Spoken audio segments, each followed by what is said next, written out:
There's nothing quite like the organized chaos of the first school drop-off after summer break. This one at Riverside Elementary West in Taylor had all the first day jitters you'd expect. You're going to kindergarten. My daughter's going to be in kindergarten too. You look beautiful. Lots of smiles and some tears too. Happy first day.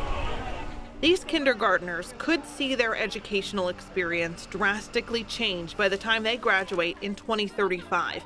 It'll depend on the results of a lawsuit in Harrisburg that could change the way the state distributes money to the 500 public school districts.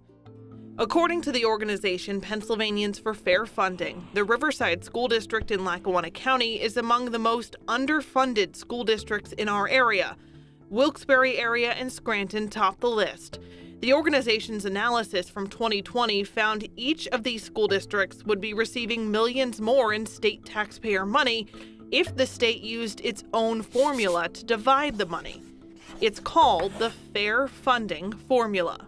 The Fair Funding Formula can be difficult to understand. To help explain it, we came somewhere else in the Riverside School District. Dino and Francesco's and Music cooked up a visual aid. If you think of the state's share of money for public education as a pizza, the Fair Funding Formula is a way to cut it up. It was enacted in 2015 as a way to divide up funding among the state's 500 districts. Fair funding doesn't mean equal, because some school districts need a bigger slice to satisfy their needs. Karen Beck-Pooley is a member of Pennsylvanians for Fair Funding. You know, everybody around the table already has a slice of pizza. That's not the district that the state needs to, they'll contribute to because the state's obligated to support public education, but that's not where extra dollars need to go. Beck-Pooley says the formula takes into account the needs of a district's students, like the number of children who live below the poverty line or who are not native English speakers. It also takes into account a district's local resources and how much it is already taxing those resources. The problem is there are two pies at play. Most of the state's education funding is cut up the traditional way. Only money added to education since the Fair Funding Act was passed, a much smaller pie, is divided using the formula. And so we can have the funding formula is a great funding formula, but it doesn't have enough money going through it to be able to actually remedy the decades of underinvestment that Harrisburg has chosen to make. Susan Spica is the executive director of Education Voters of PA, a group involved with that lawsuit against the state legislature. Parents and educators, including some here in our area, are suing lawmakers, arguing all state funding should use the Fair Funding Formula. State Representative Mike Carroll from the Pittston area of Luzerne County was called to testify. Even though I was a defendant, I was a witness for the plaintiff because I believed the plaintiffs were right, and that the way that we fund public education, specifically the 500 school districts, was broken, and that the lawsuit was the best avenue to try and repair it. Carroll is retiring from office at the end of this year, so the outcome of the lawsuit won't affect him, but it will affect schools in his district, both positively and negatively. Carroll says the state should increase the total amount of education funding so that no districts lose out.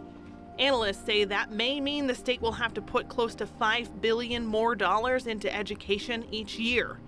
It's unclear what increasing state education funding might mean for your state tax bill, but Carroll believes school districts are too reliant on local property taxes. According to data from the Pennsylvania School Board Association, more than half of the state's school districts increased property taxes this past school year. And hopefully if the state puts more money on the table, we'd have less reliance on school property taxes, and we could actually take a run at reducing some of the school property taxes. Today, I will do my best to be Back at the Riverside School District in Lackawanna County, Superintendent Paul Brennan says the district was able to stave off raising property taxes this year. But teachers can see that the budget is strained. She was actually trans kindergarten, and which was very beneficial program to our school, but they had to drop it this year because our numbers were so high in kindergarten. Class sizes are their biggest concern.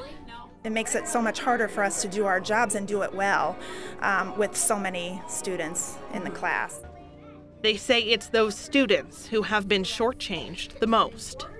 there's a turning point right now in education where people have to step up from up above us, and ourselves included, to make things right in terms of funding.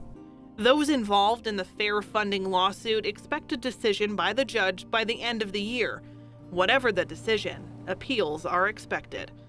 Stacey Lang, Action 16 Investigates.